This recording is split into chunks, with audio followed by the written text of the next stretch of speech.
अपनी ओर से और आप सबकी ओर से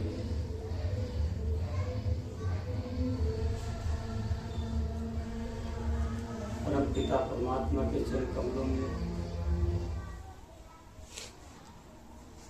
और सावन कृपाल रूहानी मिशन के सभी महापुरुषों के चरण कमलों में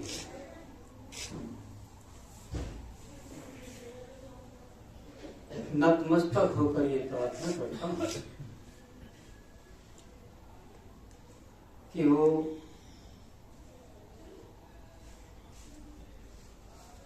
आज के इस नववर्ष के शुभ अवसर पर हम सब की प्रार्थना को स्वीकार करें और जैसा कि हम सबको मालूम है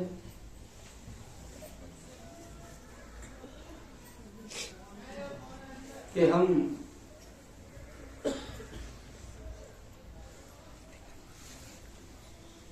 सब चाहते हैं कि हम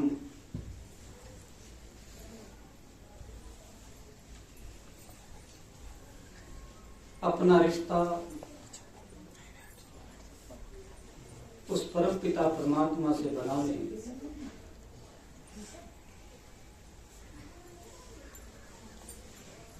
ताकि ये हमारे मनुष्य जीवन का उद्देश्य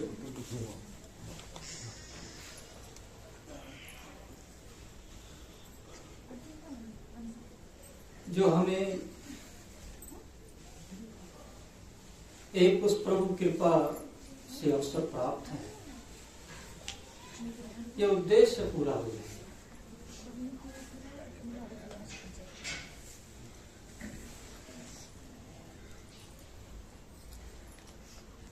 हम सब उन्हीं के चरणों में हैं, उन्हीं से प्रार्थना है कि हम सब पर उनकी कृपा बनी रहे, उनका आशीर्वाद बना रहे।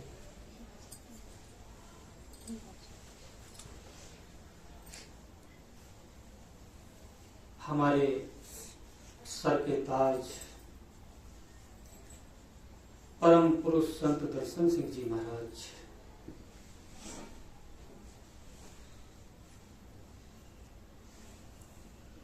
ऐसे अवसरों के विषय में बहुत कुछ कहते रहे हैं। उनके शब्द, उनका आशीर्वाद बनकर हमारे ऊपर आते रहे हैं। अगर उनकी वाणी की खूबसूरती को देखा जाए तो क्या खूब कहा है कि गुनगुनाती है हवा, फूल खिले दीप जले, हंस पड़ी रात महकते हुए आंचल के तले।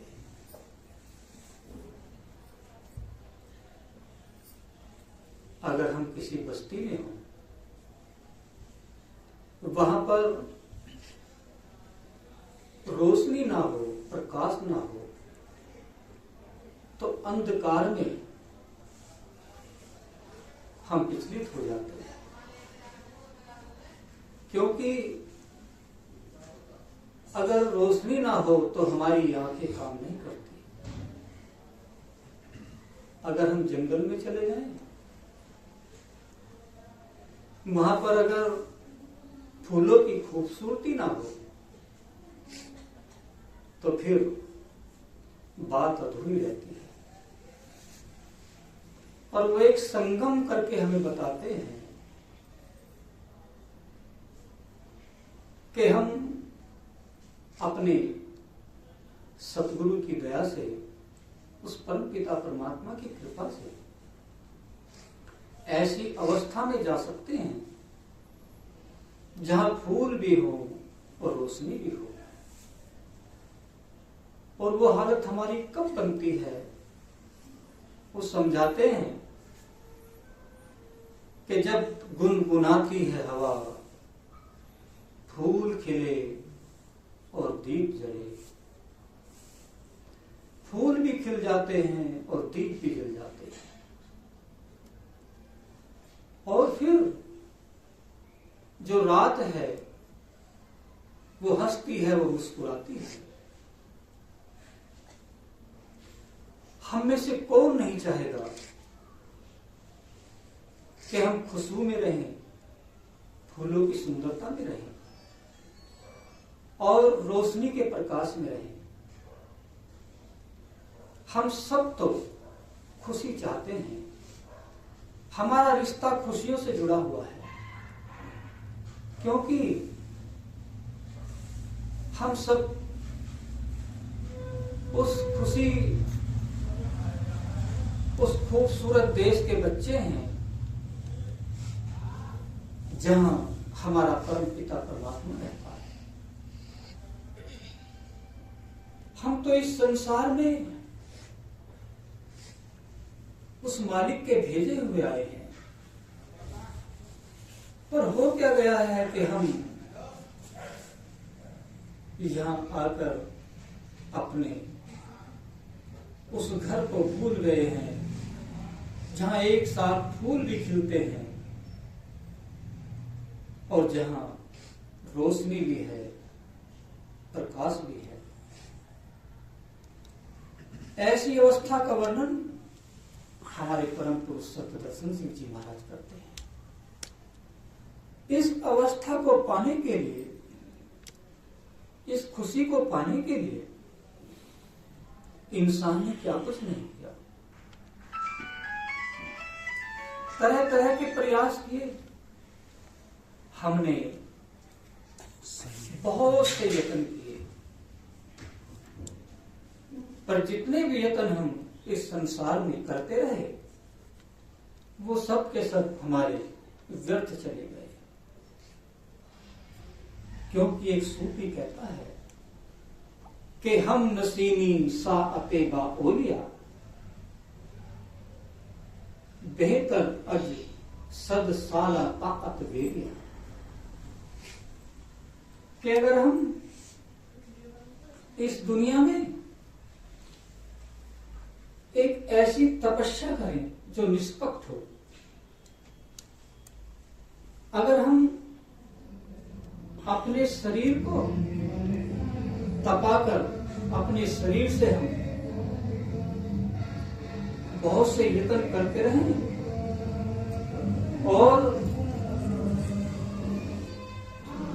हम अपने मन और बुद्धि के लेवल पर बैठकर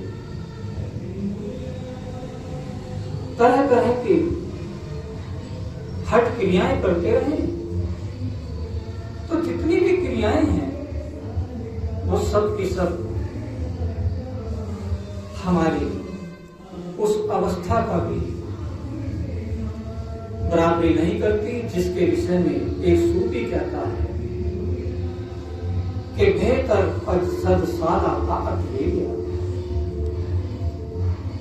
कि एक किसी सतगुरु, एक किसी मुर्शिद के चरण कमलों में अगर हमें बैठना मिल जाए, अगर अपने सतगुरु, अपने मुर्शिद के चरण कमलों में हमें एक घड़ी के लिए भी बैठने का अवसर मिल जाए, तो वो सैकड़ों साल की जो तपस्या है, सैकड़ों वर्ष की जो इबादत है, वो उससे भी बढ़ चढ़ करना है। क्योंकि उस परम पिता परमात्मा ने ये ऐसी नीति बनाई है कि जब तक हम उस परम पिता परमात्मा के चरणों में जाकर नहीं बैठते, जब तक हम अपने मालिक के पास नहीं पहुंच सकते। और परमपिता परमात्मा के चरण कमल कहाँ हैं? उनके चरण कमल किसी सतगुरु के बोल में बसते हैं। क्योंकि अगर हम चाहते हैं कि हम अपने जीवन का उद्देश्य पूरा कर लें, तो फिर हमें अपने जीवन का उद्देश्य पूरा करने के लिए किसी ऐसे महापुरुष के चरण कमलों में जाना पड़ता है जिसमें वो प्रभु श्रम काम कर रहा हो। क्योंकि कीट पतंगों की, पशु पक्षियों की भाषा हमारी समझ में नहीं आती, और देवी और देवताओं को हमने देखा नहीं। फिर हमें उस मालिक से कौन मिलाए? उस परमात्मा से मिलने का रास्ता हमें कौन बताए? उस मालिक से मिलने का रास्ता बताने के लिए वो स्वयं ही परमपिता परमात्मा किसी पोल पर आकर इजहार करता है। किसी पोल पर किसी मानव देह में बैठकर अपने बच्चों को इकट्ठा करता है। वो एक ऐसा गड़रिया बन जाता है कि वो अपनी सारी भीड़ों को इकट्ठा करके परमपिता परमात्मा से जोड़ देता है। और उसका जोड़ने का तरीका कितना सरल है कि वो नहीं कहता कि आप मेरे पैर दबा दो, वो नहीं कहता कि आप मुझे कोई दान दे दो, वो नहीं कहता कि आप रात और दिन तप करते रहो। वो कहता है कि आप अपने अपने घर और गृहस्थी में रहो, अपने अपने जो फर्ज और कर्तव्य हैं उनका पालन करो। जिस धर्म में आप पैदा हैं उस धर्म में रहो, जिस संप्रदाय से आप जुड़े हैं उस संप्रदाय में रहो। आप जहां भी हैं वही रहे। आपको कुछ नहीं करना, केवल एक कार्य करना है कि अपनी तवज्जो को समेटकर आंखों के पीछे ले आओ। क्योंकि जब तक हमारी तवज्जो सिमटकर आंखों के पीछे नहीं आती, हमारी दो आंखों से एक आंख नहीं बनती, तब तक हमारी गांठ जो मन के साथ लगी पड़ी है ये खुलती नहीं। थोड़ी सी आवाज बंद करो। इस गांठ को खोलने के लिए हमें मन और इंद्रियों के घाट से ऊपर आना पड़ता है। ये कायदा है कि जब हम जीवन जीते हैं तो हम मन और इंद्रियों के घाट से जुड़कर ही जीते हैं। क्योंकि हमें आवश्यकता है, अगर हम दुनिया में चलते हैं तो हमें पैरों की जरूरत है, अगर हम कोई काम करते हैं तो हाथों की जरूरत है, देखते हैं तो आंखों की जरूरत है, सुनते हैं तो कानों की आवश्यकता है। और जो जो भी कार्य करते हैं हमें शरीर के उन अंगों की आवश्यकता है जो हमें उस परम पिता परमात्मा ने बख्शे हैं। इसलिए बख्शे हैं कि हम अपना इस संसार में जीवन जी सकें, अपने कर्तव्यों का पालन कर सकें। पर अगर हम चाहते हैं कि हम अपने परमात्मा से मिल जाएं, अपने मालिक से मिल जाएं, तो हमें अपने ख्याल को समेटकर आंखों के पीछे केंद्रित करना पड़ता है। जब आंखों के पीछे केंद्रित हो जाता है तो उस वक्त हमारी अंतर में एक आंख बन जाती है। ये जो दो आंखें हैं ये भीतर काम नहीं करती, अंदर एक आंख हमारे अंदर बन जाती है जिससे हम उस प्रभु के प्रकाश को देखने वाले बन जाते हैं। और फिर कितने मजे की बात है कि हमारे भीतर दो कान बन जाते हैं जिससे हम प्रभु के शब्द को सुनना शुरू कर देते हैं। और इतना ही नहीं, हमारे भीतर पैर भी बन जाते हैं जिससे हम परमात्मा की दरगाह में चलना शुरू कर देते हैं। हमारे अंदर दो हाथ भी बन जाते हैं, जिससे हम अपने प्रभु, अपने सतगुरु की पूजा में, उसकी इबादत में उठा देते हैं। अब ये बात तो बड़ी विचित्र है, इसका हमें विश्वास कैसे आए जब तक हम देखें ना। जब तक ना देखें अपनी नैनी, तब तक कैसे माने गुरु की कहना। इसकी कुछ मिसालें दी जा सकती हैं कि जब हम सो जाते हैं और हम सोने की अवस्था में जब हम स्वप्न देखते हैं, तो उस वक्त हमारी रूह, हमारी आत्मा नीचे उतरकर शरीर के अंदर आ जाती है। और जब वो शरीर के नीचे उतर कर आ जाती है, तो किसने निवेदन कर रहा था, जब हम अपनी रूह, अपनी आत्मा के द्वारा जब अर्ध निद्रा में होकर स्वप्न देखते हैं, तो उस वक्त हम देखते हैं कि हम किसी रास्ते पर चल रहे हैं, हम देखते हैं कि हम किससे मिल रहे हैं, हम खा पी रहे हैं, हम बोल चाल रहे हैं। हमारा शरीर तो चारपाई पर पड़ा होता है, पर हमारी रूह, हमारी आत्मा निकलकर उस सूक्ष्म अवस्था में चली जाती है, जिसके द्वारा हम स्वप्न देखते हैं। उस स्वप्न में हमें पूरी की पूरी बॉडी दी जाती है, जिससे हम स्वप्न में अपना कार्य कर सके। अब ये जो बॉडी हमें दी जाती है, ये हमें निद्रा की अवस्था में दी जाती है, जब हमारी रूह नीचे की तरफ उतरती है। जब भजन सुमन करके हमारी रूह, यही आत्मा जब ऊपर की तरफ चढ़ती है, तो वहां ये इस स्थूल शरीर को त्याग कर ये सूक्ष्म देह में चली जाती है।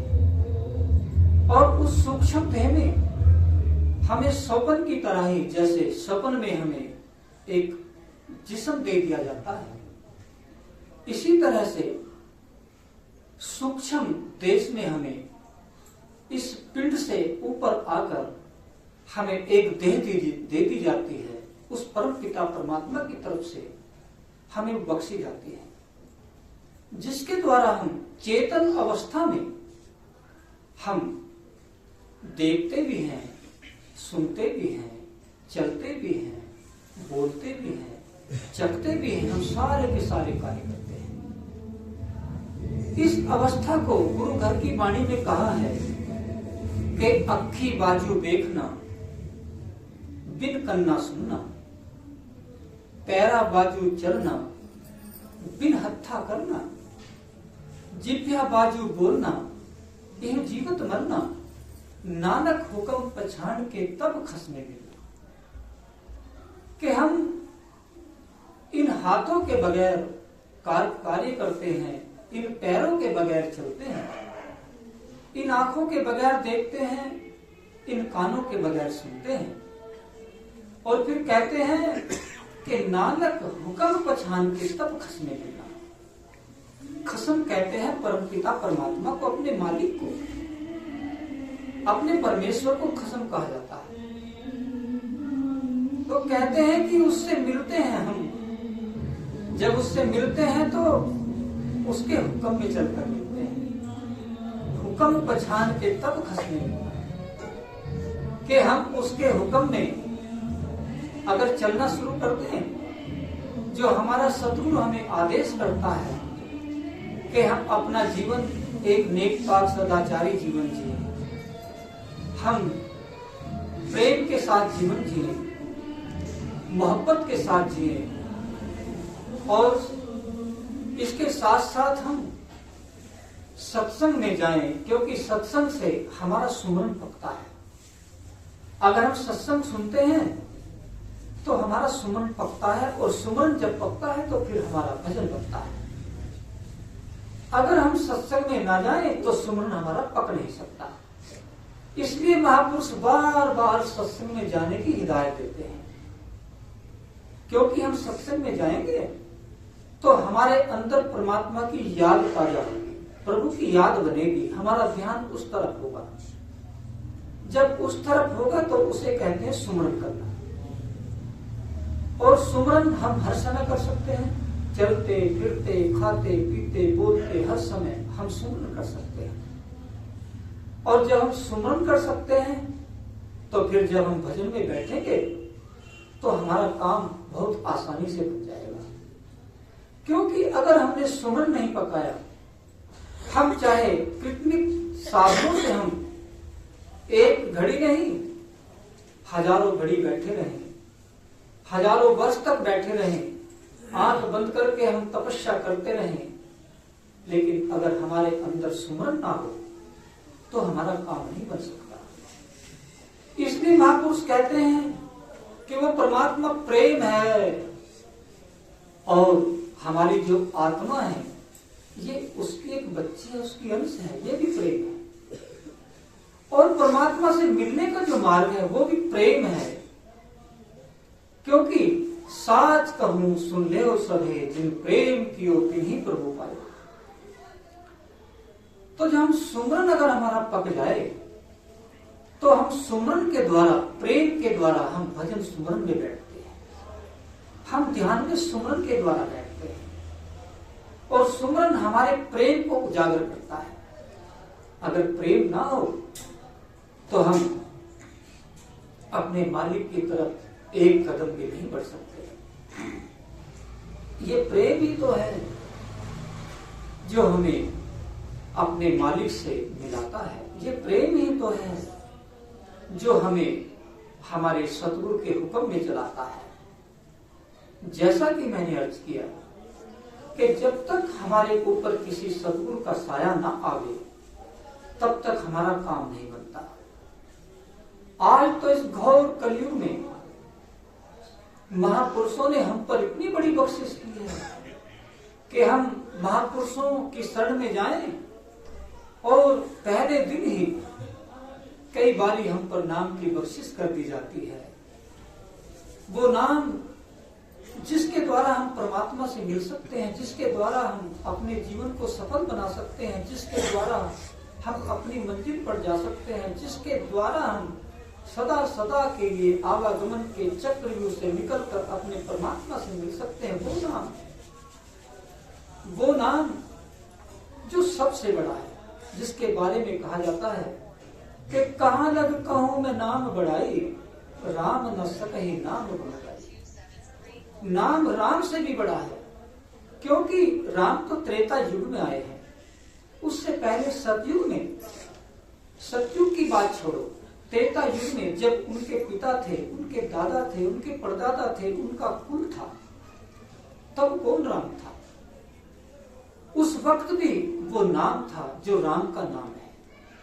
वो राम का नाम हर युग में है, उस नाम की बड़ाई है। वो नाम जिसके बारे में कहा जाता है कि जिस पत्थर पर राम का नाम लिखा वो पत्थर कर गया, जिस पर उसका नाम नहीं था वो पत्थर डूब गया। तो रामचरितमानस में आता है कि कहां लग कहूं मैं नाम बढ़ाई, अरे राम ना सकहि नाम बढ़ाई। नाम बहुत बड़ी ऊंची वस्तु का नाम है। और नाम क्या है? नाम हम ज्योति और श्रुति को मिलाकर कहते हैं। वो नाम जो आदि में था, जब ये दुनिया नहीं थी तब भी था, दुनिया बनी तब भी था, आज भी है, आगे भी रहेगा। गुरु घर की वाणी में आता है कि आद सच जुगाद सच है भी सच, नानक होसी भी सच। वो सच पहले भी था, आज भी है, आगे भी रहेगा। उस नाम की बात करते हैं। ये नाम हमें यूं तो बड़ी आसानी से मिल जाता है, पर पिछले समय में ये नाम बड़ी मुश्किल से मिलता था। और फिर ये नाम पापियों को बड़ा मुश्किल मिलता है। ये नाम उन्हीं को मिलता है जिन पर परमात्मा की बहुत बड़ी कृपा होती है। ये नाम उन्हीं को दिया जाता है जिन पर उस परम पिता परमात्मा की मोहर लगी होती है। क्योंकि जब वो परमात्मा किसी पोल पर बैठकर अपना कार्य करता है तो अपनी भेड़ों को इकट्ठा करता है। ईसा मसीह ने कहा कि मैं अपने पिता के घर से आया हूं और जिन रूहों को, जिन भेड़ों को मुझे दिया गया है, मैं उन सब को चुग चुग कर इकट्ठी करूंगा और उन्हें अपने साथ अपने घर वापस ले जाऊंगा। हर महापुरुष यही करता है। वो महापुरुष चाहे कोई भी हो, जब वो दुनिया में आता है तो अपने जीवों को चिताकर परमार्थ के रास्ते पर डालकर अपने घर वापस ले जाता है। इतिहास तो बताता है कि बलक बुखारे का हजरत इब्राहिम जो बादशाह था, बहुत बड़ा बादशाह था, बलक बुखारे का। ये तो हम सबने सुना होगा कि वो अपने भाग की तलाश में, अपनी किस्मत की तलाश में भारत में आया और भारत में आकर उसने कबीर साहब की शरण ली और 12 वर्ष तक कबीर साहब की सेवा की। 12 वर्ष सेवा करने पर कबीर साहब ने उसे नाम दिया। आने के साथ तुरंत नहीं दिया, और आना भी ऐसे नहीं था। बलक बुखारे का बादशाह, वो तो बहुत बड़ा बादशाह था, उसके साथ तो बड़ी सेनाएं रहती थी, वजीर अमीर रहते थे, उसका बहुत बड़ा महल था। ऐसो इशरत में वो तो हमेशा अपने आप को रखता था। एक बार हुआ क्या, प्रभु की ऐसी कृपा हुई कि वो एक कब्रिस्तान के पास से गुजरा। जब वो कब्रिस्तान के पास से गुजरा तो उसकी निगाह एक कब्र पर पड़ी। उस कब्र के पास एक मस्त फकीर था जो मिट्टी उठा उठाकर अपने ऊपर डाल रहा था। मिट्टी उठा उठाकर अपने ऊपर डाल रहा था। तो उस वक्त जब इब्राहिम ने उस फकीर को देखा तो उसने कहा, ये फकीर क्या कर रहा है? ये अपने नग्न शरीर पर मिट्टी उठा रहा है, कब्र की मिट्टी को उठा उठा कर डाल रहा है। अगर इसी तरह करता रहेगा तो कब्र तो खुल जाएगी। उसे ख्याल आया, क्योंकि वो कब्र काफी पुरानी थी। तो उस वक्त उसने कहा अपने वजीर से कि इसको जाकर पूछो ये कब्र क्यों खोदता है, कब्र क्यों उघाड़ता है। जब वजीर ने जाकर पूछा कि तू ये क्या कर रहा है, तो उसने कहा कि यहाँ ये मुझे खोपड़ी मिली है, एक मानुष की खोपड़ी, और इस खोपड़ी ने मुझे आवाज दी है। मैं तो रास्ते से जैसे आप जा रहे हैं ऐसे जा रहा था, इसने मुझे आवाज दी। जब उसने बात सुनी कि आवाज दी तो ये बात बादशाह के जो करीबी थे उसके कानों तक पहुंच गई। बादशाह को बड़ा अफसोस हुआ कि कहीं खोपड़ी भी आवाज देती होंगी। ये बात बड़ी दिलचस्प थी। बादशाह भी अपने सवारी से उतरा और उतरकर उस फकीर के पास चला गया। जैसे वहां वार्तालाप हो रही थी तो उस फकीर ने कहा कि इस खोपड़ी ने मुझे वास्तव में आवाज दी है। इसने कहा कि मुसाफिर, ऐ इंसान, तू कहां जा रहा है? तुझे फिर भी एक न एक दिन यहीं पर तो आना है। तू अभी चला, क्यों दुनिया में भटकता फिरता है? अरे मुझे देख, मैं बलक बुखारे का बादशाह था, और जब मैं बादशाह था तो उस वक्त मेरी बड़ी सेनाएं हुआ करती थी, मेरे फौज हुआ करती थी, मेरे बड़े बड़े सलाहकार हुआ करते थे, महलों की चाकाचौंध में मैं रहता था, मेरे एक आदेश पर सब काम हो जाया करते थे।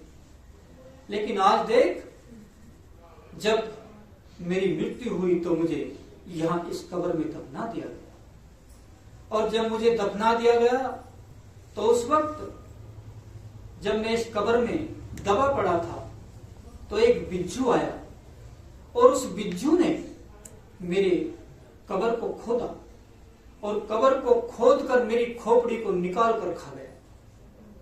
मेरी खोपड़ी को खा गया और जो ये खोपड़ी का मांस था वो तो उसने खा लिया, और ये जो हड्डियों से बनी खोपड़ी है इसको डाल दिया गया है। इसको डालकर चला गया।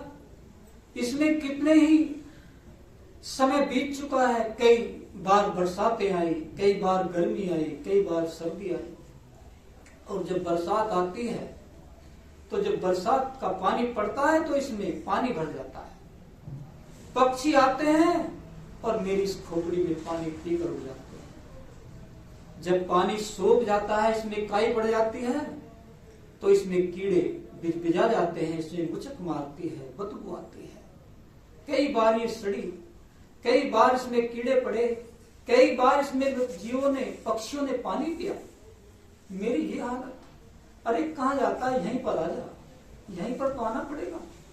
जब ये बात बादशाह ने सुनी तो कहता है, अरे ये तो बताइए कौन से बादशाह की खोपड़ी है? तो उसने कहा कि जो इब्राहिम बादशाह है, ये उसके पिता की खोपड़ी है। जब ये बात उसने सुनी तो उसे बड़ा धक्का लगा कि अरे मेरे पिता की खोपड़ी की ये हालत है, जो मुझसे पहले जो बादशाह था उसकी हालत हो गई, मेरी क्या हालत होगी? जब दिल को चोट लगी तो फिर रहा न गया। कहता है कि महाराज मुझे बख्शो, मुझे ऐसा रास्ता बताओ ताकि मेरी ये हालत ना हो, मेरी मुक्ति हो जाए, मैं सदा सदा के लिए अपने मालिक से मिल जाऊं।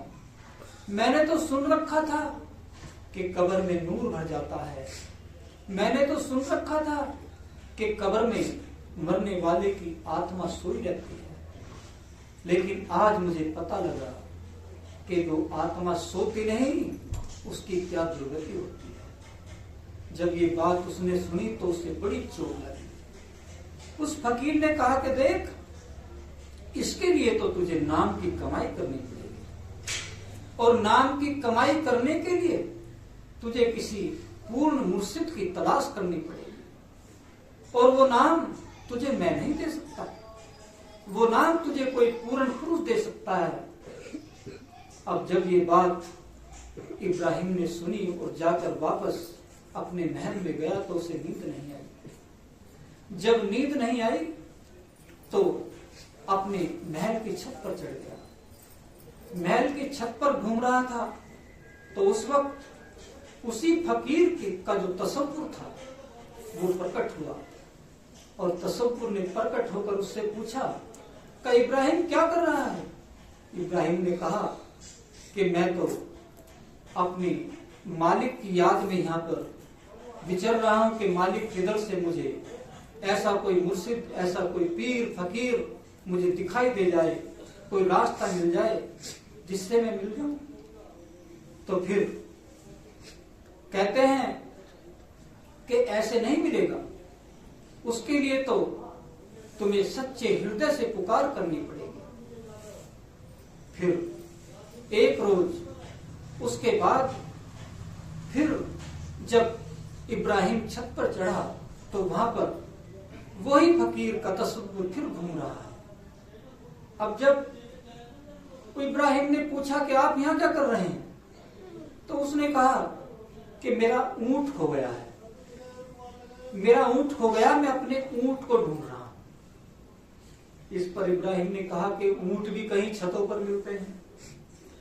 तो उस फकीर ने कहा कि फिर परमात्मा और कहीं सतगुरु भी छतों पर मिलता है, उसके लिए भी तो तुम्हें कुछ यत्न नीचे ही करना पड़ेगा।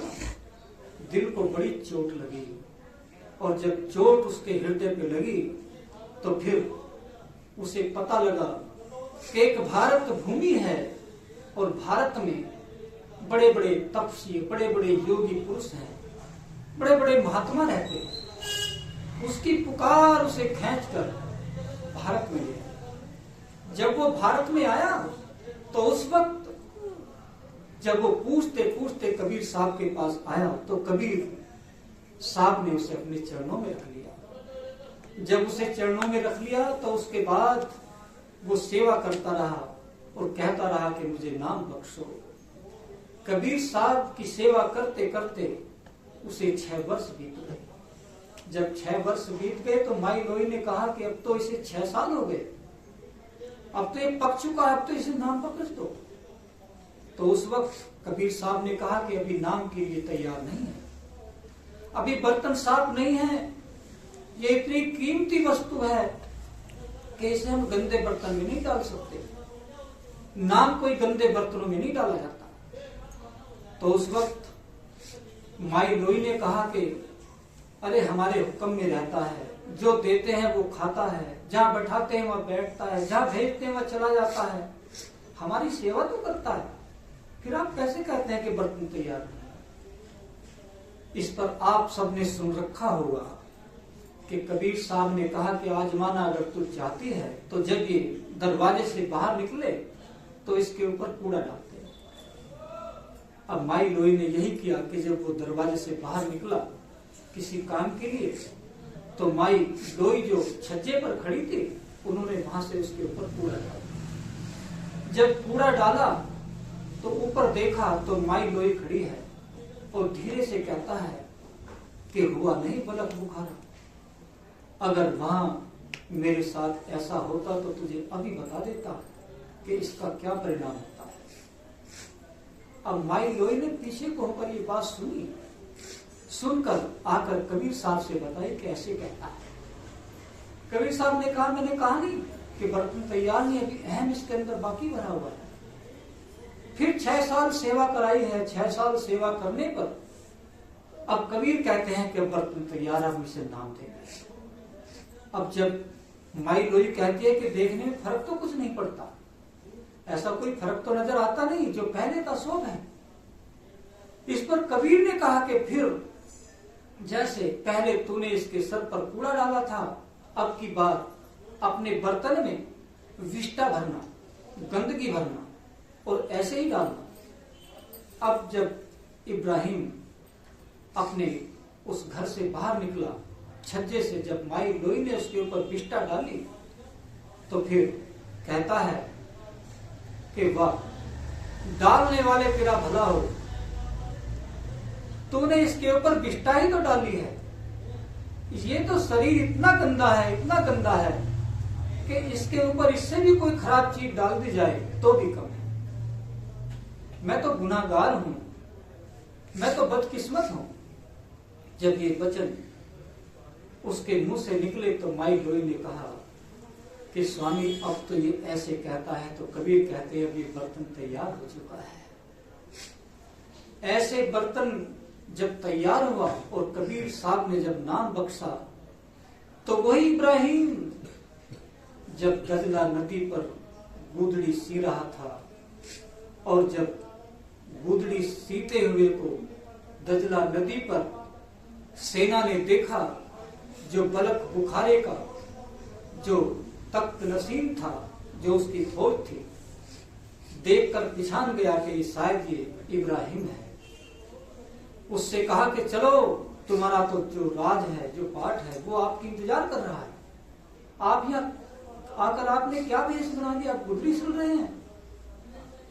तो कहता है कि मैं जिस परमात्मा का सेवक बन गया हूं, अब ऐसे परमात्मा का सेवक बन गया हूं कि जो सेनाएं हैं, जो बड़ी बड़ी हुकूमतें हैं, वो भी उसके मुकाबले कुछ भी नहीं। तो इस पर वजीर ने कहा, जो उस सेना का अध्यक्ष था, उसने कहा कि ऐसा कैसा हो सकता है, कि हाँ हो सकता है। उसने अपनी एक जो सुई थी वो पानी में डाली और कहा कि जाओ अगर तुम्हारे पास सेना लश्कर है तो मेरी सुई निकाल कर ला दो। कहता अरे एक सुई क्या, तुम्हें तिरको सुई बनाकर हम दे देंगे, आप चलो तो सही अपने राज्य में। कि नहीं, मुझे तो वही सुई चाहिए। अरे वो सुई इस पानी में, गहर गंभीर पानी चल रहा है, कैसे निकले, कैसे निकल जाए। तो उस वक्त उसने अपनी तवज्जो डाली, और जब तवज्जो डाली तो उस सुई को एक मछली लेकर अपने मुख में ऊपर आई और वो सुई इब्राहिम को दे दी। उस वक्त इब्राहिम कहता है देखो, आज जो उस परमात्मा की जो खलकत है वो भी मेरे हुक्म में चलती है, तो फिर मैं आपके राज का क्या करूंगा। हम सब ने सुना होगा कि हमारे हजूर कुलूम संत कृपाल सिंह जी महाराज जब दासना नदी पर आश्रम का स्थान तलाश करने के लिए पहुंचे तो उन्होंने एक चमत्कार दिखाया। और वो चमत्कार था कि उन्होंने जो बहुत बड़ी झाल वहां पर गिरती है, जहां पानी गिरता है, उन्होंने उस पर खड़े होकर अपना पैर फिसला दिया। और जब पैर फिसलाकर वो पानी में गिर गए, उस वक्त जितने भी सेवादार वहां पर थे उन सबकी चीख निकल गई। उन सबकी चीख निकल गई कि हम तो यहाँ पर अपने सतगुरु के साथ आश्रम की जगह देखने के लिए आए थे, लेकिन यहाँ तो हमारा गुरु ही पानी में गिर गया है। और जब वो पानी में शरीर गिरने लगा तो किसी की हिम्मत नहीं पड़ी कि उसको वहां से निकाल ले। उनके जो कपड़े थे वो फट गए, और कपड़े जब फट गए तो जो वहां पर उनके सेवादार थे वो जोर जोर से रोने लगे। आसपास के लोग भी इकट्ठे हो गए, भाई क्या हुआ।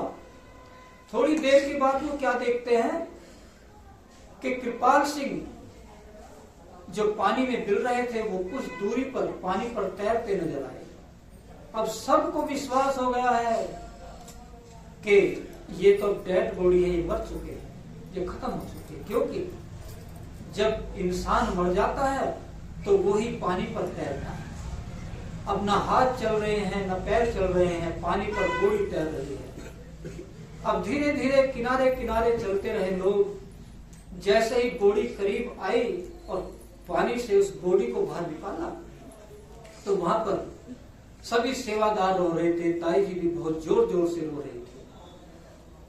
ताई जी उनके एक प्रमुख सेवादार थे, बहुत जोर जोर से रो रही थी। कपड़े उनके फट चुके थे, अपने कपड़े उन पर ढके और ये सोच कर के अब तो मृत हो चुके हैं, अब हमें कौन सा आश्रम देखना और क्या करना। जैसे वो रो रहे थे, कुछ ही देर के बाद परम संत कृपाल सिंह जी महाराज वापस अपनी बॉडी में आए और उठकर बैठ गए। जब उन्होंने सबको रोते हुए देखा तो कहने लगे, आप रो क्यों रहे हो। सबने अपने आंसू पोंछे और उनकी खुशी का तो कोई ठिकाना नहीं था। संगत का पर कहने लगे, हजूर हमने तो समझा था कि आप मर चुके हैं। तो कहने लगे, भाई मैं मरा कहां था। मैं तो जब पानी के अंदर गिरा तो उस वक्त जब मैं पानी के अंदर गिर रहा था तो मुझे तो जो मेरे मुर्शिद हैं बाबा सावंत सिंह जी महाराज, उन्होंने अपने हाथों में उठा लिया था और मेरी रूह उन्होंने निकाल कर अपने हाथों में ले ली थी। और जैसे ही जब उन्होंने चाहा कि मैं वापस आऊं, उन्होंने तुरंत मुझे शरीर में वापस भेज दिया। मैं तो उनके चरणों में था। तो जो ऐसी हस्तियां हैं जो नाम से जुड़ जाती हैं, जो शब्द से जुड़ जाती हैं, वो मरती नहीं है। हमारे परम पुरुष संत लक्ष्मण सिंह जी महाराज कहते हैं कि ऐसे आरिफाने हक को सुलाती नहीं है मौत, ऐसे महात्माओं को आती नहीं है मौत। ऐसे महात्मा मरते नहीं, वो तो हमेशा के लिए जीते हैं। क्योंकि कहा जाता है कि जन्म मरण दो में नाही, जन परोपकारी आए, जिया दान दे भक्ति लायन हर्षोदय बुलाए। ऐसी महान हस्तियां जब जब हमारे बीच में आती हैं तो वो यूं तो हमारी ही तरह उनकी बॉडी पैदा होती है। ये शरीर तो ऐसे ही पैदा होता है, पर जो उनमें प्रभु सत्ता खेल रही होती है, जो प्रभु पावर खेल रही होती है, वो पैदा नहीं होती, वो उनमें प्रकट होती है। वो उनके अंदर आकर बस जाती है। और जो वो पावर बच जाती है, उस पावर को हम गुरु कहते हैं, उसे सतगुरु कहते हैं, उसे मुर्शिद कहते हैं, उसे परमात्मा चलता फिरता मालिक कहते हैं। क्योंकि उस परमात्मा को अगर हम देखते हैं इन आंखों से तो हम केवल सतगुरु के रूप में ही देख सकते हैं, बाकी हम उस मालिक को इन आंखों से देख नहीं सकते। इसलिए ये कहा जाता है कि नानक का पातशाह किससे जाएगा। गुरु नानक साहब से जब पूछा कि आपने परमात्मा को देखा है, तो कहते हैं कि मैंने ऐसे देखा है जैसे मैं आपको देख रहा हूं। क्योंकि जिसकी आंख खुल जाती है वो तो हर जर्रे जर्रे में परमात्मा को देखता है, हर कण कण में परमात्मा को देखता है। जिसकी अंतर की आंख बन जाती है और अंतर की आंख बनाने के लिए हमें हमेशा नाम की कमाई करनी पड़ती है। अगर हमारी अंतर की आंख बन जाए तो फिर हम उस परमात्मा को जाहिरा जरूर देखते हैं। और बुल्ले शाह कहता है कि वो देखो मौला आदमी बनाया। हजरत बुल्ले शाह जो कई वर्षों तक बड़ी बड़ी इबादत करते रहे, कई शास्त्रों का अध्ययन किया, कई स्थानों पर जाकर परमात्मा की खोज की, लेकिन परमात्मा ना मिला। लेकिन जब शाही इनायत के चरणों में पहुंचे, उन्होंने कहा कि प्रभु के दर्शन कराओ, तो कहते हैं कि साईदा की पाव ना इधरो पटना उधरो लाना। और फिर जब उसे दिखाया तो फिर चिल्ला चिल्ला कर कहने लगे कि वो देखो मौला आदमी बनाया। अपने इनायत सतगुरु कहते हैं कि देखो ये वही परमात्मा बनकर हमारे बीच में आ गया है। वो परमपिता परमात्मा हमेशा हमारे बीच में मनुष्य देह के अंदर आता है।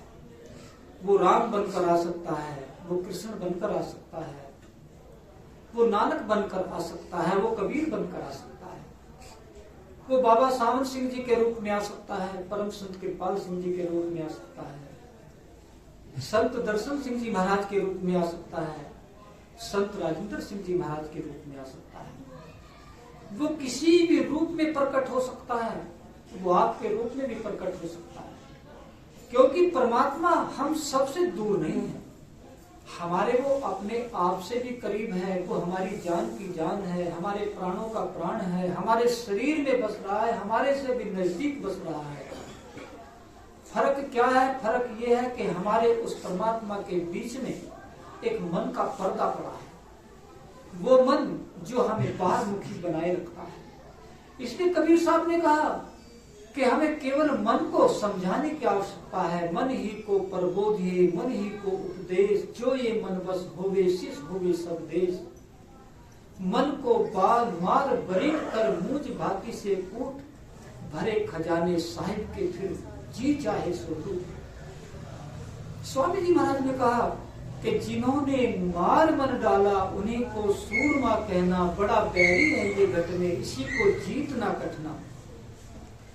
वो कहते हैं कि जो मन मुरीद संसार है, गुरु मुरीद कोई साध, जो माने गुरु वचन को उसका मता अगाध। हम सब तो दुनिया के जीव हैं, मन मते पर चलते हैं, मन के कहे सोते हैं, मन के कहे खाते हैं, मन के कहे हंसते हैं, मन के कहे बोलते हैं, मन के कहे रिश्ते नाते जोड़ते हैं, मन के कहे सब काम करते हैं, मन के कहे हम इस दुनिया के सारे कार्य करते हैं। और मन ये हमें प्रभु से दूर रखता है। जब तक ये मन त्रिकुटी में जाकर अपने निवास स्थान पर नहीं बसता, जब तक इस आत्मा की गांठ मन से नहीं खुलती। ये आत्मा प्रभु की अंश है, मन काल की अंश है, मन काल का एजेंट है जो हमें प्रभु से नहीं मिलने देता। ये संसार की लज्जतों में फंसा रहता है। ये जब तक इस संसार की लज्जतों को नहीं छोड़ता, जब तक इसे इन सब लज्जतों से ऊंची लज्जत ना मिल जाए। इसलिए कहा जाता है कि जब हमें उस प्रभु के नाम की लज्जत अंतर में आ जाती है तो फिर इस संसार की जो लज्जत है वो फीकी लगने लग जाती है। और जब नाम की लज्जत आई, ये संसार की लज्जतें फीकी लगी, तो हमें आनंद आ जाता है, हमें मस्ती आ जाती है। और इस मस्ती के आने पर ही सही मायनों में हमारा नया साल होता है, हमारा नया दिन होता है, हमारा नया जीवन होता है, हमारी नई जिंदगी होती है। क्योंकि ये तो जिंदगी जो है, इसके लिए तो हमारे परम पुरुष संत दर्शन सिंह जी महाराज कहते हैं कि हर घड़ी मातम तो लम्हा हर गमे अय्याम है। ये जिंदगी है या हमारे सर कोई इल्जाम है। ये जीवन क्या जो हम दुनिया के अंदर जी रहे हैं, ये जब तक जीवन हमारा व्यर्थ है, जब तक हमारी एक आंख ना बन जाए, जब तक हमारे अंतर में शब्द प्रकट ना हो जाए, वो शब्द जो परमात्मा की दरगाह से उतर कर आ रहा है, हमारे भीतर आ रहा है, हम सब के अंदर बज रहा है, हम सब के अंदर रखा हुआ है। हम उसे सुने या ना सुने, हम सब के भीतर वो शब्द उतर कर सतलोक से हमारी आंखों के पीछे बज रहा है। अगर हम उसे सुनना शुरू कर दें तो फिर वो हमारे लिए हमसे सुन सकते हैं। अगर हम उससे सुनेंगे, हम चाहे कितने भी पापी हों, हम चाहे चोर हों, लुटेरे हों, ठग हों, गुंडे हों, कुछ भी हों, अगर हम उसे सुनते हैं तो हम चोर से हम महात्मा बन जाते हैं, ठगों से हम ऊपर उठकर हम गुरु की शरण में चले जाते हैं। हम इस संसार की गलाजतों से निकलकर इस पाप की दुनिया से ऊपर उठकर प्रभु के देश में चले जाते हैं। इसलिए तो कहा जाता है कि नाम जपत कुष्टी भरा, चू चू पड़े जो चाम, कंचन दे किस काम की जिस्म को नाही राम। नाम के जपने वाला पुष्टि भी भला है, क्योंकि वो अपना काम कर रहा है, वो प्रभु से जुड़ रहा है, प्रभु से मिल रहा है। वो जब इस संसार से जाएगा तो प्रभु के घर जाएगा। लेकिन जो इस संसार के अंदर ही मन के अधीन होकर व्यभिचार का जीवन जी रहा है, उसे परमात्मा स्वीकारता नहीं, उसे फिर इस 84 लाख जियाजूल के अंदर डाल देता है। जो कन्या अपने चरित्र को बनाकर अपने संवार कर रखती है, वो कन्या बड़ी खुशी खुशी बड़े गर्व से अपने पति के घर जाती है। जो अपने चरित्र का हनन कर देती है, वो हमेशा भयभीत रहती है कि मेरी गुनाहों का पता मेरे पति को न लग जाए। और ये तो संसार के पति और पत्नियों की बात है। ये तो जो संसार के पति और पत्नी है तो नकली हैं, ये तो कुछ समय के लिए मिलते हैं, तो झूठे हैं, ये तो मिथ्या हैं। पर जो हमारा पति परमेश्वर है, वो तो हमारा अमर सुहाग है, वो तो हमारा सच्चा पति है। हमारी आत्मा उसकी पत्नी है, उसकी पत्नी है। जब भी ये रूह पवित्र होकर अपने निज घर जाती है तो ये खुशी खुशी जाती है, क्योंकि ये चरित्रवान है। पर जिसका चरित्र खत्म हो जाता है, वो घबराती है, डरती है, वो अपने मालिक के घर वापस नहीं जा पाती। इसलिए महापुरुष हमें समझाते हैं कि हम अपने चरित्र को संभालें, हम चरित्रवान बने। और अगर हम चरित्रवान बन जाएं तो हमें किसी चित्र की आवश्यकता नहीं है, किसी चित्र की पूजा करने की कोई आवश्यकता नहीं। हमें चित्र की नहीं, हमें अपने चरित्र की संभाल करनी चाहिए, क्योंकि चित्र हमारे साथ नहीं जाता, हमारा तो शरीर भी यहीं रह जाता है, फिर चित्र कैसे जाएगा। हमारे साथ तो हमारा चरित्र जाता है, जो हमने अपना जीवन जिया है वो हमारे साथ जाता है। इसलिए महापुरुष हमेशा चित्रों की नहीं, चरित्रों की पूजा करने के लिए जाते हैं। हमारा अगर चरित्र अच्छा हो तो हम अपने परमात्मा की तरफ चले जाते हैं। हम सब आज नए वर्ष में बैठे हैं। हमारा जो पिछला वर्ष बीता है वो यूं तो ठीक बीत गया, पर इतना अच्छा नहीं बीता जितना हमें बिताना चाहिए था।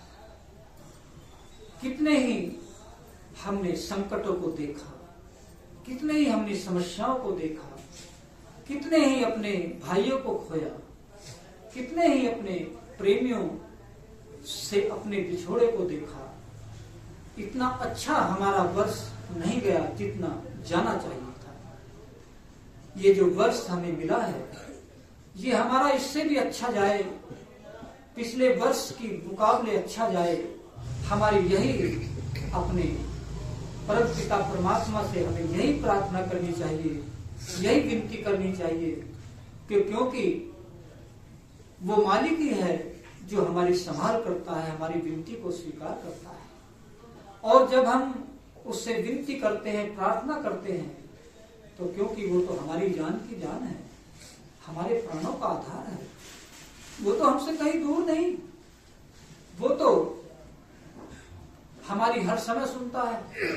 लेकिन सुनता तभी है जब हम उसे दिल से पुकारे, अपनी आत्मा से पुकारे।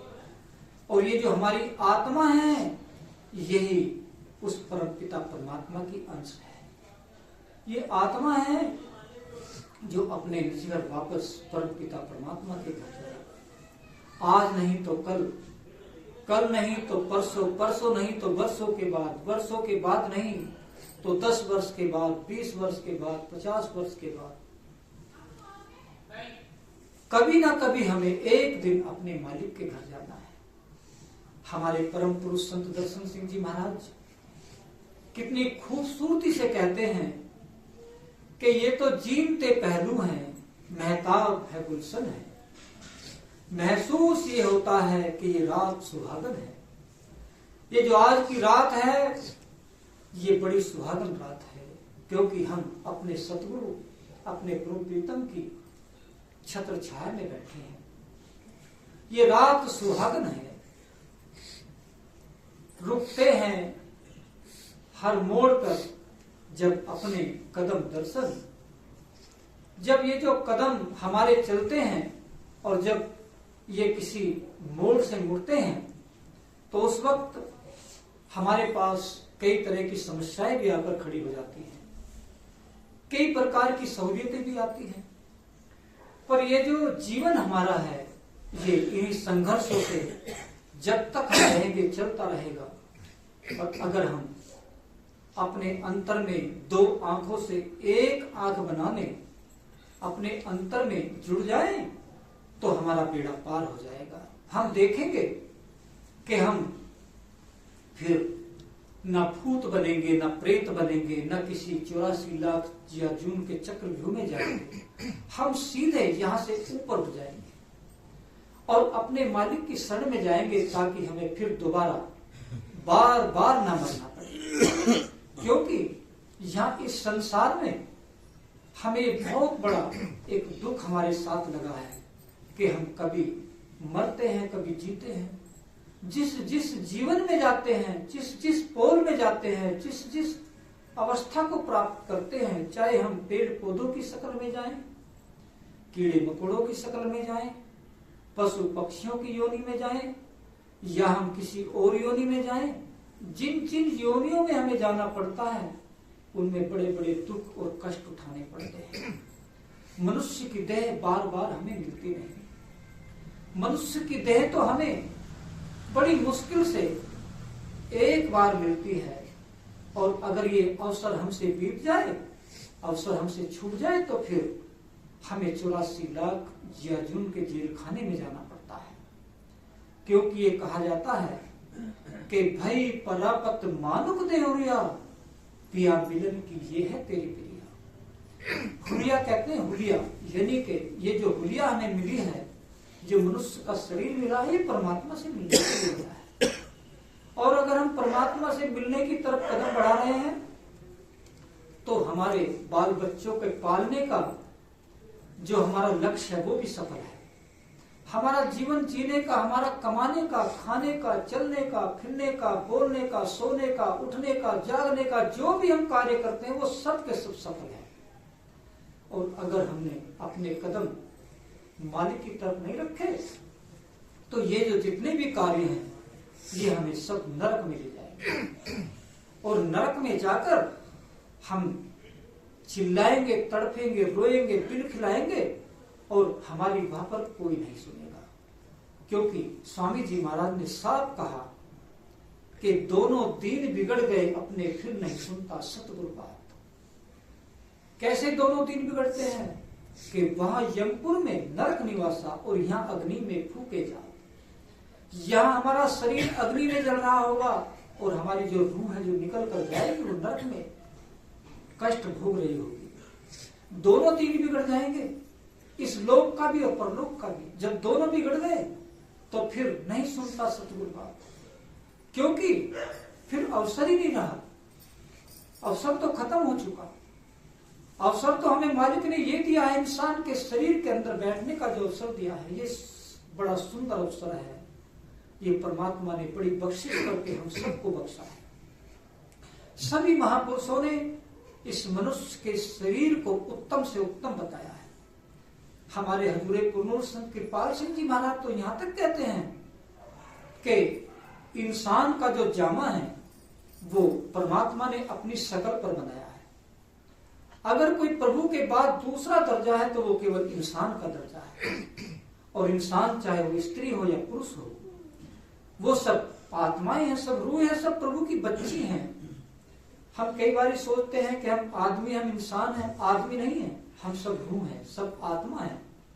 सब उस परमात्मा की बच्चियां, उसकी स्त्रियां हैं। आत्मा होने के नाते हम सब उसके बच्चे हैं। मर्द और आदमी और वो तो एक ही है, हम तो नहीं है ना। हम तो कहते हैं कि इंसान है, इंसान तो हम नहीं, हम तो बच्चे हैं, उसकी बच्ची हैं। वो परमपिता परमात्मा ही एक नर है, वही एक आदमी है, हम उसे किसी भी नाम से पुकारें, बाकी हम सब नारियां हैं। हम ये बात अगर समझ जाएं तो फिर हमारा द्वेष खत्म हो जाता है, फिर हमारी ईगो खत्म हो जाती है, फिर हम उस परमात्मा के रास्ते पर चल पड़ते हैं। तो हमें चाहिए कि हम आज के दिन जब यहाँ पर बैठे हैं इस नव वर्ष के शुभ अवसर पर, तो हम अपने परम पिता परमात्मा के चरण कमलों में और सावन कृपाल रूहानी मिशन के सभी महापुरुषों के चरण कमलों में यही प्रार्थना करेंगे कि वो हम सब पर अपनी दया बनाए रखें। यूं तो हम हर रविवार यहाँ पर इकट्ठे होते ही हैं, हर हफ्ते यहाँ पर संतों महात्माओं की वाणियों को हम सुनते हैं, उन पर विचार करते हैं, उन पर गहन अध्ययन करते हैं। पर हम देखते हैं कि आज का युग जब घोर कलयुग है, और अभी तो घोर कलयुग भी पूरा नहीं कहना चाहिए, क्योंकि हमारे शास्त्रों में लिखा है कि कलयुग की वो अवस्था भी आएगी जब 5 साल की कन्या बच्चे पैदा होंगे। इंसान की जो उम्र है वो केवल 15 वर्ष रह जाएगी। 15 वर्ष में बच्चा पैदा भी होगा और बड़ा भी होगा, शादी भी होगी और बाल बच्चे भी पैदा करेगा, उनका पालन भी करेगा और 15 साल में खत्म भी हो जाएगा। उस वक्त हमारी जो लंबाई होगी वो केवल 2 फुट की होगी। ये हमारे शास्त्रों के अंदर पहले ही लिख कर रख दिया, ये सच्चाई है। हम अगर गौर करके देखें तो आज से 40-50 वर्ष पहले या 100 साल पहले हमारी उम्र भी ज्यादा थी, लंबाई भी ज्यादा थी। और इससे पहले जो युग थे, उससे पहले द्वापर, त्रेता और सतयुग में उम्र 1 लाख वर्ष की हुआ करती थी। इंसान 1 लाख वर्ष जीता था। 1 लाख वर्ष जब वो जीता था तो लगभग जो है वो कई हजार वर्ष तक उसकी लंबाई बढ़ती थी। इतनी लंबाई बढ़ती थी कि वो हमारी छत से भी ऊंचा हो जाया करता था। और फिर उसका स्वास्थ्य भी बड़ा मजबूत था। धीरे धीरे जब त्रेता युग आया तो उस त्रेता में हमारी उम्र घटकर 10,000 वर्ष रह गई। जब 10,000 वर्ष उम्र रह गई तो हमारा शरीर भी कुछ छोटा हो गया। धीरे धीरे युग बीतते चले गए और द्वापर में हमारी उम्र, इंसान की उम्र घटकर 1,000 वर्ष रह गई। और 1,000 वर्ष की जब उम्र हुई तो उस वक्त हमारा शरीर कुछ और छोटा हुआ। इस कलयुग में, जिसमें कि हमारे शास्त्रों में उम्र यूं तो 100 वर्ष की लिखी गई है, और इस 100 वर्ष में हम सारे काम कर सकते हैं, लेकिन 100 वर्ष भी कोई भाग्यशाली जीता है। अब तो जैसे जैसे समय बीतता जा रहा है, कोई 60-70 वर्ष की उम्र को पार कर जाए तो भगवान की बड़ी कृपा है, नहीं तो 40-50-60 साल में ही राम नाम सत हो जाती है। अब देखो, जैसे जैसे उम्र घट गई वैसे वैसे हमारा शरीर भी, स्वास्थ्य भी घट गया।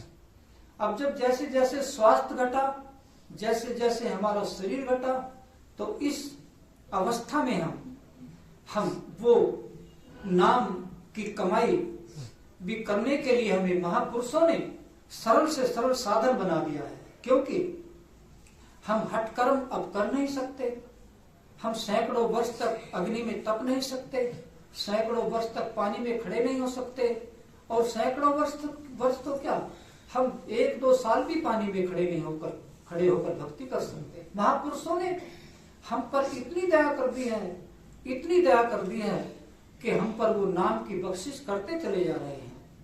आने वाले समय में समय आएगा और भी ज्यादा बख्शिश होगी, क्योंकि उम्र घट जाएगी, स्वास्थ्य घट जाएगा और छोटे छोटे हमारे शरीर रह जाएंगे। और जब छोटे शरीर रह जाएंगे तो उस वक्त क्या हालत होगी। हम सब देख रहे हैं कि आज जब मोबाइल का युग है तो आज छोटा बच्चा भी मोबाइल पर चिपका पड़ा है और छोटे से बड़े तक चिपके पड़े हैं। मोबाइल से फुर्सत कहाँ मिलती है। जहां रूहानियत की सम्मा जल रही हो, जहां पर रूहानियत का प्रचार हो रहा हो, जहां पर हमारे भाग्य संवारे जा रहे हो, जहां पर हमारे दीन और दुनिया को संवारा जा रहा हो, वहां पर हम कितने लोग बैठे हैं। इतना बड़ा गांव जहां पर कई हजार की जनसंख्या, सब लोगों पर हम देखें तो कोई आज नए साल में शराब पीकर नाच रहा है, कोई मोबाइलों में कोई किसी सीरियल को देख रहा है, कोई वीडियो देख रहा है, कोई किसी प्रकार से उछल कूद कर रहा है, कोई किसी प्रकार से कर रहा है। सब अपने अपने जीवन को यही व्यर्थ कर रहे हैं। लेकिन ये समय ऐसे ही बीत जाएगा और जब ये समय बीत जाएगा तो फिर ये समय तो हाथ आना नहीं, क्योंकि ये समय जब बीत जाएगा तो फिर पछताए क्या होगे जब चिड़िया चुग जाएगी खेत, और ये जो हमारे विषय विकार इंद्रियों के ही हमारे शरीर को चुग जाएंगे, फिर पछताने से कुछ नहीं बनेगा। महापुरुष हमें खबरदार करते हैं कि आप सब कुछ देखो, मोबाइल भी देखो, दुनियादारी को भी देखो, संसार के कार्य भी करो, सब कुछ करो, पर सबको करते हुए अपने ख्याल को समेट कर कुछ समय के लिए आंखों के पीछे केंद्रित कर लो। आंखों के पीछे प्रभु की धाराएं उतर रही हैं, उसकी धुन उतर रही है, जिसके लिए कहा जाता है कि कुदरती काबे की तू मेहराब में सुन गौर से, आ रही धुर से सदा तेरे बुलाने के लिए। अरे क्यों भटकता फिर रहा तू ए तलाश से यार में, रास्ता सहारग में है दिल पर पे जाने के लिए। नकली मंदिर मस्जिदों में जाए सब अफसोस है, कुदरती मस्जिद का साकिन दुख उठाने के लिए। इस संसार में हम जहां भी जाते हैं, बाहर की इस दुनिया में, हमें शौक और चाव तो पैदा होता है, लेकिन परमात्मा मिलता नहीं। परमात्मा आज तक किसी को भी ना किसी तीर्थ पर मिला है, ना पहाड़ियों की गुफाओं में मिला है, ना जंगलों में मिला है, ना महलों में मिला है। वो परमात्मा जिसे भी मिला है, जहां भी मिला है, अगर मंदिर में मिला है तो भी अपने अंदर मिला है, और मस्जिद में मिलेगा तो भी अपने अंदर मिलेगा। तीर्थ यात्रा पर जब अगर हम जाएं, पहाड़ियों की गुफा में चले जाएं, वहां भी अगर मिलेगा तो अपने भीतर ही मिलेगा, जिसे भी मिलेगा भीतर ही मिलेगा। इसलिए कहा जाता है कि जो बाहर है, बाहर तो हमें सतगुरु के रूप में मालिक मिलता है, लेकिन सतगुरु पर विश्वास ना करते हैं। हम तो इसे इंसान समझते हैं, हम समझते हैं कि हमारी तरह तो इसके हाथ हैं, हमारी तरह पैर हैं, हमारी तरह खाता है, हमारी तरह पीता है, हमारी तरह चलता है, हमारी तरह बाल बच्चों को पालता है, हमारी तरह जीवन जीता है। कौन सी इसमें विशेषता है? उसमें यही विशेषता है कि वो बाहर के सारे कार्य करते हुए अंदर परमात्मा से जुड़ा हुआ है। प्रभु से जुड़ा हुआ होने के नाते हम उसे सतगुरु कहते हैं, उसे मालिक कहते हैं, क्योंकि जुड़ा हुआ ही तो हमें जोड़ सकता है। जो खुद ना जुड़ा हुआ हमें कैसे जोड़ सकता है? एक जागता हुआ इंसान ही तो हमें जगा सकता है, जो खुद सोया पड़ा हो वो हमें कैसे जगा सकता है? जिसने रास्ता देखा वही तो हमें रास्ते पर ले जा सकता है, जिसने रास्ता ना देखा हमें कैसे रास्ता बता सकता है? तो जिसने अपने आप को सींच लिया, अंतर में आकर अपने आप को जोड़ लिया, वही हमें जोड़ सकता है। तो आइए आज के दिन जब हम यहाँ पर बैठे हैं अपने परम पिता परमात्मा के चरण कमलों में, तो उन्हीं से ये हमारी प्रार्थना है कि वो हम सब पर अपनी दया और अपनी बख्शिश बनाए रखें, ताकि हम सब अपने असल उद्देश्य को पा जाएं और अपने मालिक का दीदार हमें हो जाए, हमारा जीवन धन्य हो जाए, सफल हो जाए। प्यारी साथ संगत जी, इसी के साथ मैं आपसे क्षमा चाहूंगा। जय